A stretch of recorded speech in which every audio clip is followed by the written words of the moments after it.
अस्सलाम वालेकुम शायराए दोस्तों से मैं हूं अब्दुल क़य्यूम सिद्दीकी और आप हैं एक्यूएस के साथ। आज मेरे साथ हसनात मलिक साहब हैं और आज हम बात करेंगे 2-3 इश्यूज हैं। अदलिया से रिलेटेड हैं, बड़े अहम इश्यूज हैं। एक पहला तो जो है वो अपॉइंटमेंट ऑफ जजेस के हवाले से एक इशू बना हुआ है। बहुत मुख्तलिफ किस्म की खबरें आ रही हैं। आज वो है कि 2 नाम जो हैं वो जुडिशल कमीशन ऑफ पाकिस्तान को chief justice Islamabad high court justice other Minallah की तरफ से भिजवाए गए। ये 2 नाम जो हैं वो एक तो बाबर सत्तार एडवोकेट जो कि जस्टिस काजी फैज ईसा के वकील भी रहे। अभी जो सदारती reference supreme court of Pakistan ने क्वैश किया है उसमें वो जस्टिस काजी फैज ईसा को रिप्रेजेंट कर रहे थे। और जो है इसके अलावा भी वो मतलब अखबारात में लिखते भी हैं, बड़े दबंग किस्म के ख्यालात रखते हैं और बहुत अच्छी रेप्यूट के हामिल। और दूसरे हैं तारिक जहांगीर जो कि साबिक एडवोकेट जनरल इस्लामाबाद भी रहे। तो इस हवाले से जो है वो 2 नाम भिजवाए गए और जुडिशल कमीशन की मीटिंग जो है वो शायद 3 दिसंबर को इस्लामाबाद में होगी। उस पर बात करते हैं। काफी कुछ चल रहा है, खबरें मिल रही हैं कि काफी मुखालफत हो रही है नए नामों के हवाले से। और इसी तरह लाहौर हाई कोर्ट के अंदर भी जजेस की जो खाली असामियां हैं उस पर मुसलसल एक तवील अरसे से मुख्तलिफ लिस्ट आती हैं, चली जाती हैं, वापस चली जाती हैं, कोई कंसेंसस नहीं हो पा रहा। इस पर बात करेंगे। तो पहला इशू जो है वो हम डिस्कस करते हैं हसनात मलिक साहब से। हसनात मलिक साहब, जो खबरें आ रही हैं मुख्तलिफ हवाले से ज़राए से कि बाबर सत्तार साहब की जो बतौर इस्लामाबाद हाई कोर्ट जज की तकर्री के हवाले से, इससे पहले कि जुडिशल कमीशन ऑफ पाकिस्तान उसके ऊपर अपना कोई फैसला ले,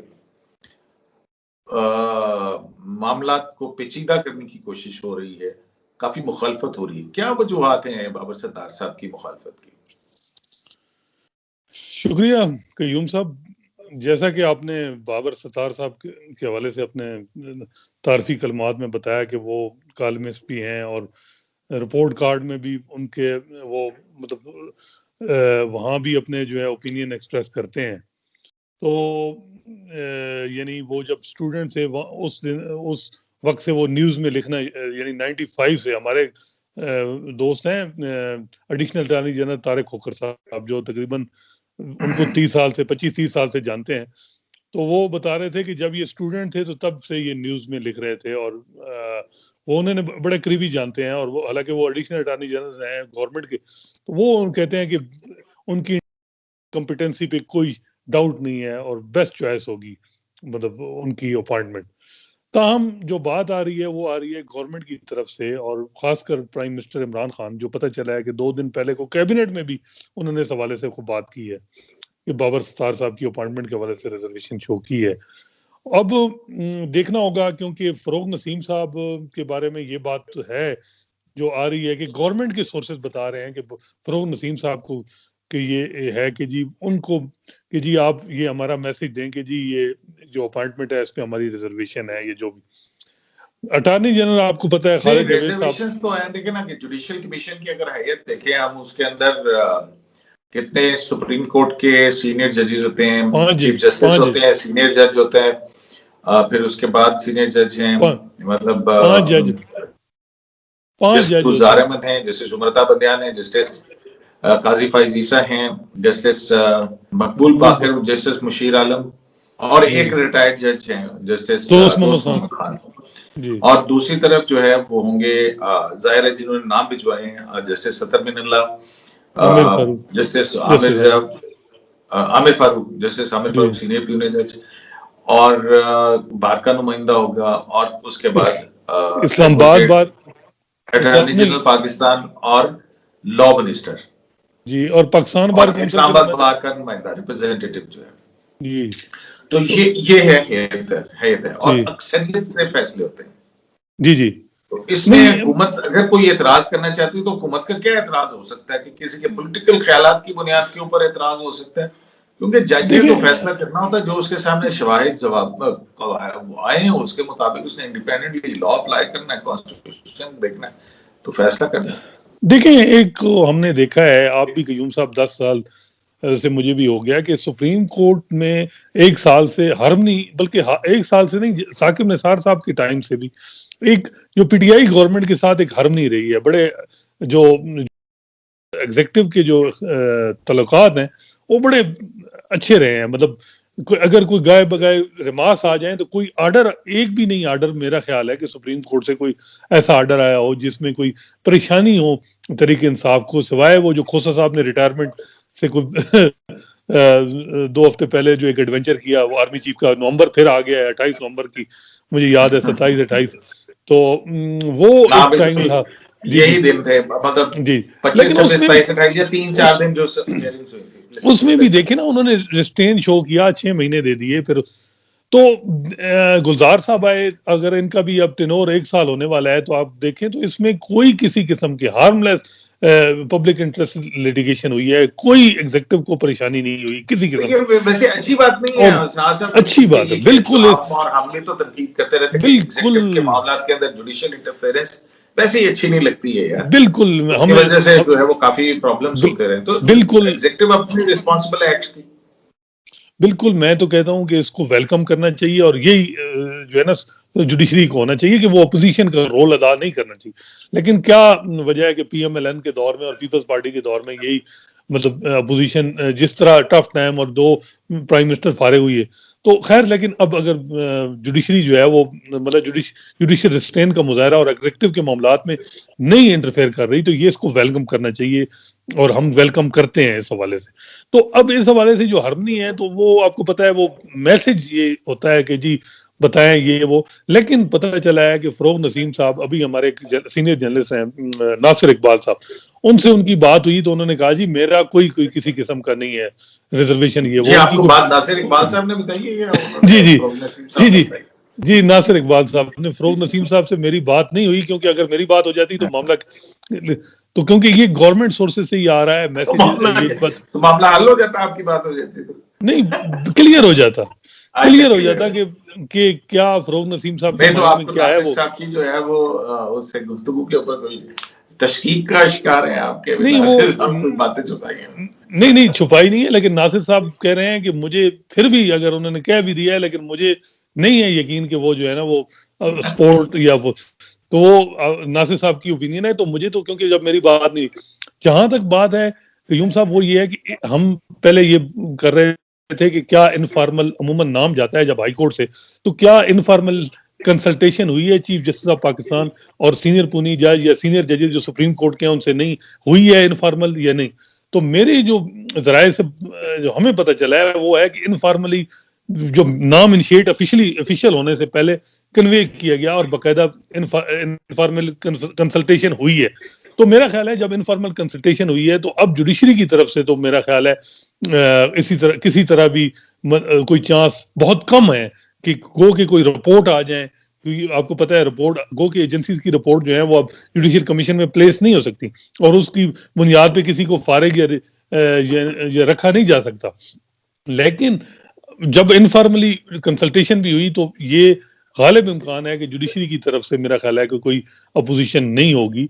वैसे भी अगर ये जो गवर्नमेंट की तरफ से अगर एतराज हो भी जाता है तो क्या है उसमें, मेरे ख्याल में ये माइनॉरिटी में होगा, क्योंकि जो वकला से हमारी बात होती है या बार काउंसिल से, तो उनमें तो हम बाबर सत्तार जो है उनके हवाले से काफी अच्छी जो है वो आरा पाई जाती है। बिल्कुल, इसमें और एक अच्छे, और मेरा ख्याल है कि जुडिशरी के अंदर ही will be a good addition. बिल्कुल, even attorney general Khalid Javed Khan, मेरा ख्याल है कि उनका हमेशा वो जो ओपिनियन, इंडिपेंडेंट ओपिनियन देते हैं, और उनका बड़ा चीजों पे वो मेरिट पे ओपिनियन होती है उनकी, तो वो भी मेरा ख्याल है कि इसको इंडोर्स करेंगे। लेकिन मेरा ख्याल है कि यूम साहब, बाबर सत्तार के साहब के हवाले से अगर ओपिनियन डिवाइड भी हो, तो आपको पता है मेजॉरिटी जजेस जो हैं, जो हालात जिस तरीके से हैं, वो जो बारों में बातें हो रही हैं, वो कहते हैं फिर भी बाबर सत्तार साहब अगर मतलब अपोजिशन होती है, डिवाइड जुडिशियल कमीशन होता है, तो फिर भी मेजॉरिटी से वो जज बन जाएंगे, क्योंकि आपको पता है। अब देखिए ना, जुडिशियल कमीशन जो है वो तो एक कॉन्स्टिट्यूशनल बॉडी है, ठीक है जी अब इसमें सवाल ये पैदा होगा कि जस्टिस काजी फैज ईसा भी जुडिशियल कमीशन ऑफ पाकिस्तान के मेंबर हैं, और Babar Sattar judicial commission justice Qazi Faez Isa की तरफ से पेश हुए हैं। अब वकील है, एक इंटरेस्ट तो आता है उनका, एक कॉन्फ्लिक्ट ऑफ इंटरेस्ट तो आता है कि जनाब उन्हीं के वकील और उन्हीं के सामने बतौर जज अपॉइंटमेंट के लिए आएंगे, तो आपके ख्याल में ये बात जस्टिस है, काजी लेकिन फैज ईसा जेसीपी के अंदर बैठेंगे?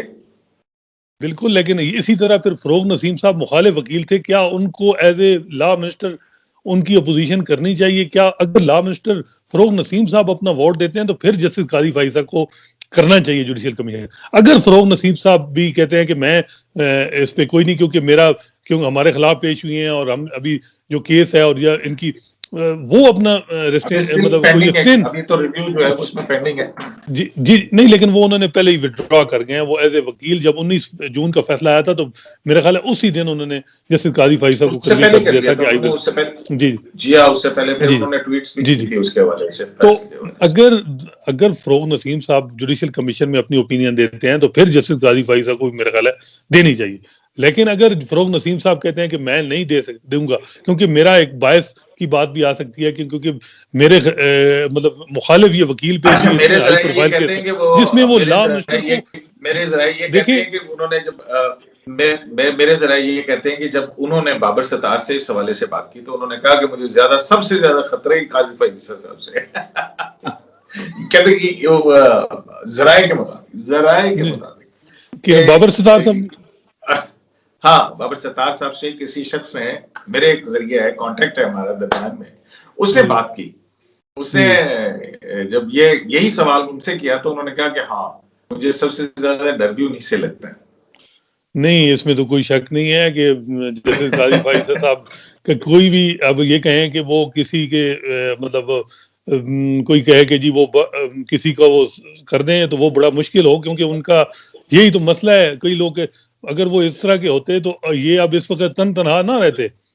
देखें, मैं तो ये भी एक बात आती है कि जस्टिस काजी फैजा जब Anwar rice Jamali chief justice बने उनके साथ भी उनका क्लैश थोड़ा बहुत वो चला रहा। अच्छा, आप साकिब निसार के दायरे में खोसा साहब के क्लैश की बात देखिए, मेरी बात सुने, वो अपनी नौयत के अपने लेकिन कयूम साहब इसमें जब हम उनकी एक प्रिंसिपल पे सपोर्ट भी करते हैं तो हमें ये भी देखना चाहिए कि उनको थोड़ा सा मैं ये कहता हूं कि थोड़ा सा अपने रवैयों में नरमी लानी चाहिए। इसमें कोई शक नहीं कि उनके साथ जो कुछ हुआ, जिस तरह ब्रदर जजेस ने जो रिटायर हो चुके हैं उन्होंने जो किरदार अदा किया, ब्रदर जजेस ने उनके साथ जो कुछ किया, और जो अजमत सईद साहब और खोसा साहब और साकिब निसार साहब के करीबी जो हमारे जराए अब भी हैं वो बताते हैं वो कितने अभी भी सारी चीजें रिकॉर्ड, लेकिन फिर भी उनको मैं कहता हूँ आपको पता है कि जस्टिस मैग्नेमिटी मेरा ख्याल है कि खोसा साहब से जो सुप्रीम जुडिशियल काउंसिल के हवाले से जो उनके एतराजात थे कि अजमत सईद साहब, कयूम साहब, अजमत सईद साहब जो हैं वो बड़े मतलब हम जो उनके करीबी हमारे जराए जो उनके करीब हैं वो बताते हैं वो सबसे मुखालिफ थे और उनको निकालने में सबसे पहले वो थे। आपको पता है ये पंजाब के तीनों जजेस, ये तीनों आपको पता है 90 यानी 2 जजेस तो खोसा साहब, साकिब साहब, तो ये मसला तो था कि उनका जो और वो बुरा उन्होंने जाल फेंका, लेकिन आपको पता है हनीफ राय की पिटीशन हुई, वो भी ड्रॉप हो गया मामला। फिर ये आया कि जी सुप्रीम जुडिशियल काउंसिल से हम फारिग करा देंगे, लेकिन अब ये चीज है थोड़ा सा ये है कि ज्यादा टाइम दे दिया कि यार आप उधर से तारिक जहांगीर साहब का नाम तो पहले भी आया था, फिर ड्रॉप हो गया था, उनकी मुखालफत की क्या वजह? देखिए, मेरा ख्याल है कि अब उनके हवाले से भी बातें बड़ी हो रही हैं। एक तो मैं आपको बताऊं इस्लामाबाद बार की बड़ा अनफॉर्चुनेट है कि इसके नाम कोई भी वकील पेश यानी जब फ्लोट होता है नाम तो मुखालफत में बहुत लोग आ जाते हैं और वो इधर उधर जो जुडिशियल कमीशन के मेंबर हैं उन पे वो अपने वो जो है ओपिनियन ऑफ करते। तारिक जहांगीरी साहब में ये है कि जी कुछ बातें इन हवाले से, एक तो वो अल-जुल्फिकार ये पीपल्स पार्टी के दौर में ये जेल में भी रहे। आपको पता है कि अल-जुल्फिकार जब था वो जो एक तहरीक चली थी उसमें भी इनका कोई लिंक थे, या जो इस किस्म के एलिगेशन है। हालांकि मेरा ख्याल है कि अब इतना टाइम हो गया और हमने इनको बड़ा करीब से देखा, लेकिन आप देखें, आपने बार में जो अवेलेबल जो लोग हैं, आपने उनसे ही चूज करना है ना, इस्लामाबाद बार से ही लेना है। तो इस्लामाबाद बार में आप बताएं ना कि इनसे जो ट्रायल में या इतनी नैब के केसेस में और कोई पेश होता रहा। अब बाकी जो बातें उनकी मेरिट के ऊपर जुडिशियल कमीशन मेरिट पे इंटीग्रिटी पे हम नहीं, एक और मामला भी है, लाहौर के जजेस का मामला भी तो है ना, मतलब वो एक तवील अरसे से पेंडिंग थी ये सारी मामला। अब सुना है कोई लिस्ट वेस्ट जो है वो फाइनल हो गई है और उसमें बहुत सारे नाम जो हैं, लेकिन इवन देन उसके बावजूद भी हम नाम नहीं लेंगे किसी का, अच्छा नहीं लगता ये तो, क्योंकि बाबर सत्तार साहब के हवाले से और जहांगीर जो है, आपने पहले भी आप पे पहले भी इल्जाम है कि आपने एक नॉमिनी का नाम ले लेके उनको फारिगी करा दिया, तो इस वजह से अवॉइड करें, नाम नहीं लेना। देखिए मैंने असना साहब, आप जो है ना बहुत शरारती आदमी, ऐसी कतन कोई बात नहीं है, समझे ना, वो शिकवा तो पहुंच चुका है, लेकिन इसीलिए मैं जो है ना वो कह रहा हूँ कि मजीद शिकवों से बचने के लिए जी हम ये कर देते हैं। लेकिन उसमें एक नाम तो बहुत अच्छा है, फवाद चौधरी साहब के, चलें अब फिर वो बात आ जाएगी। नहीं देखिए, मेरा ख्याल है कि अब मसला ये आ रहा है कि यूम साहब तो क्या हो रहा है लाहौर हाईकोर्ट के जजेस के हवाले से कब दिसंबर सेकंड या थर्ड वीक ऑफ दिसंबर में कोई मीटिंग वगैरह है? अभी नाम लिस्ट जो है वो जुडिशियल कमीशन को अरसाल नहीं हुई, लेकिन सुनने में आ रहा है कि अगले हफ्ते तक हो जाएगी। और आखिरी कंसल्टेशन मेरा ख्याल है कि फिर क्योंकि पहले जस्टिस उमर अता बंदियाल साहब ने अपने आप को थोड़ा सा किनारा कश कर लिया इस पूरे जो प्रोसेस है जुडिशियल कमीशन, जो लाहौर हाई कोर्ट के जजेस।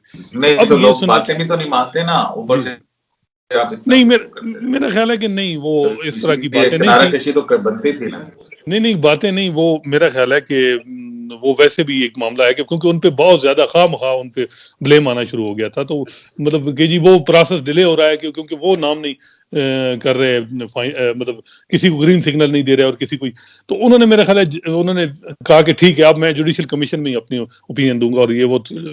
तो अब सुनने में आ रहा है कि दोबारा उनसे बात, लिस्ट भेजने से पहले फिर उनसे एक दफा कंसल्ट किया जाएगा, पत्नी अब ये बात कहाँ तक है।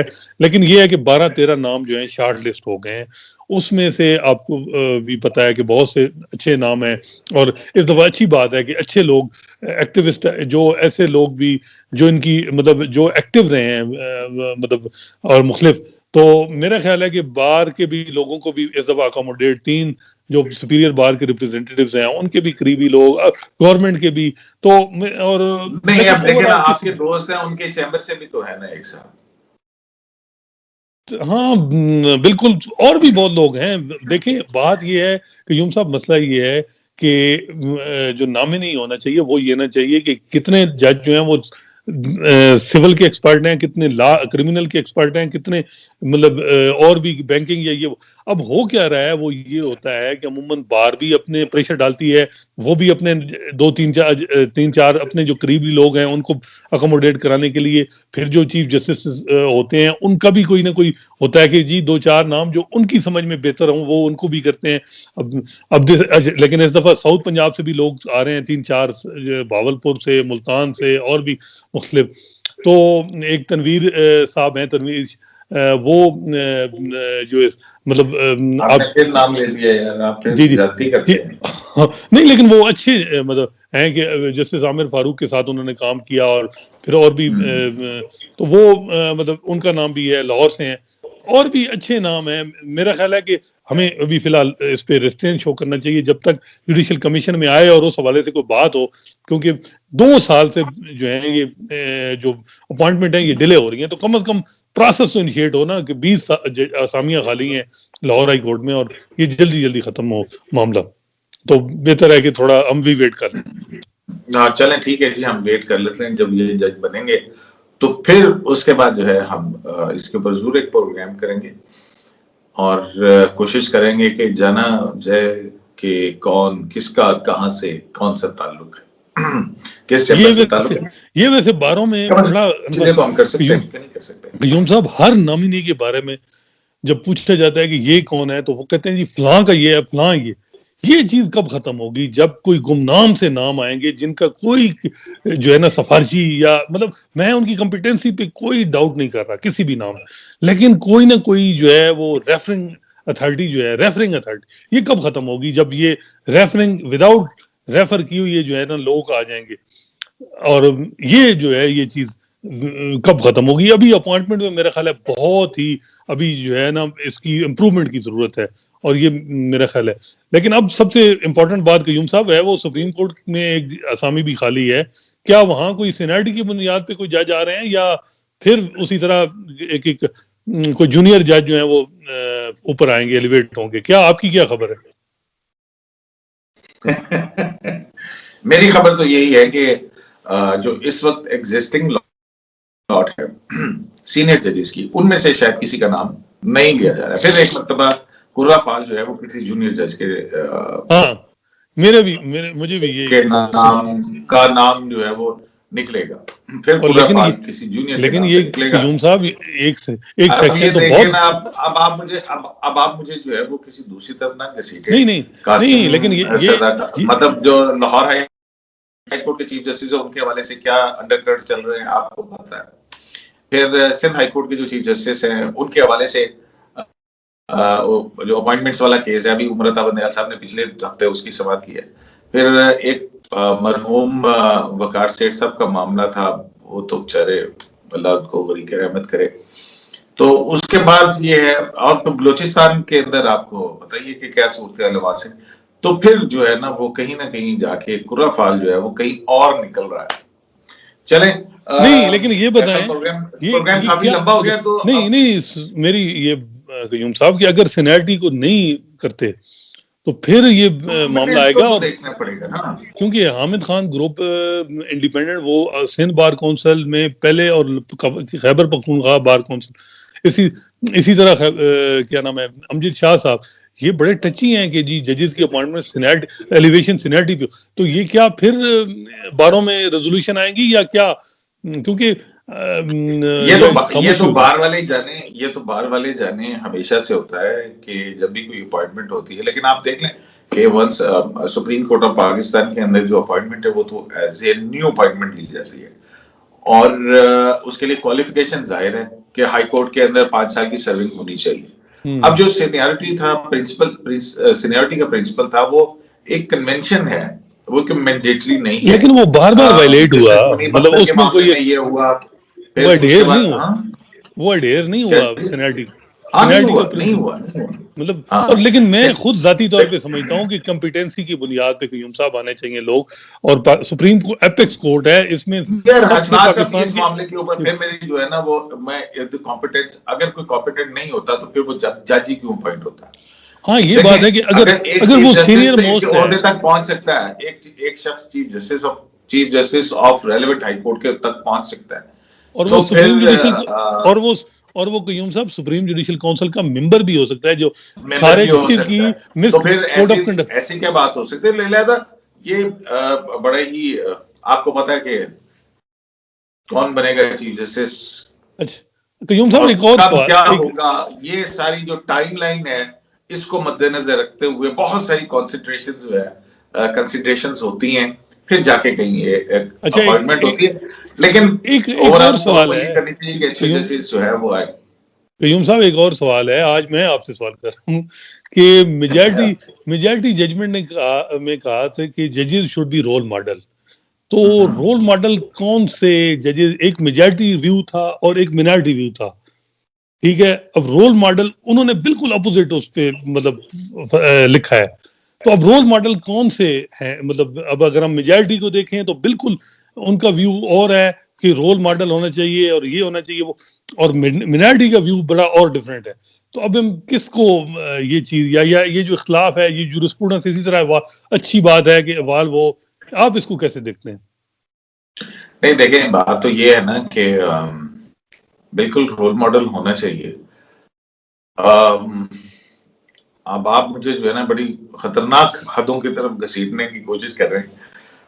मैं जो इसमें जो अपॉइंटमेंट के हवाले से ना, देखिए बात ये है कि फरिश्ते तो कहीं से भी नहीं उतर के आएंगे। 3-4 चीजें जो है वो देखने वाली होती हैं। नंबर एक कि जिसको जज बनाया जा रहा है उसकी बार के अंदर, पब्लिक के अंदर रेपुटेशन क्या है, वो तो बार के अंदर फौरन से पहले जो है वो सारी मामला जो है वो सामने आ जाया करते हैं कि कौन किस कमाश का वकील है या कौन किस कमाश का जो है वो शख्स है। तो वो बड़ा एक मुश्किल मरहला होता है, लेकिन ओवरऑल जो है जाहिर है कि जो कंसिडरेशंस हैं वो होती हैं बार जेसीपी की कंपोजिशन है इसके अंदर, इसीलिए हुकूमत, बार के नुमाइंदे और जजेस के नुमाइंदे कि ताकि वो देखे अच्छे से बेहतर जो है best of the best lot जो है वो सामने लाई जाए। लेकिन ये कोशिश ही हो सकती है, इसके अलावा तो आपको पता है कि बहुत सारी कंसिडरेशंस हैं जिनको बुनियाद बना करके ही अपॉइंटमेंट्स की जा रही है और माजी में भी होती रही हैं, अब भी होती रही हैं। तो आज की गुफ्तगू यहीं तक। हसनात साहब, मुझे मजीद बातों में आप मत घुसेड़िएगा, टाइम जो है वो बहुत आगे चला गया, लेकिन ये सिलसिला कंटिन्यू रहेगा जैसे जैसे हमारे पास मजीद इत्तलात आती रहेंगी। लेकिन ये जो इन्होंने हसनात साहब ने नासिर इकबाल साहब के हवाले से जो गुफ्तगू का दावा किया है उसकी कॉन्फर्मेशन हम नासिर इकबाल साहब से जरूर करेंगे।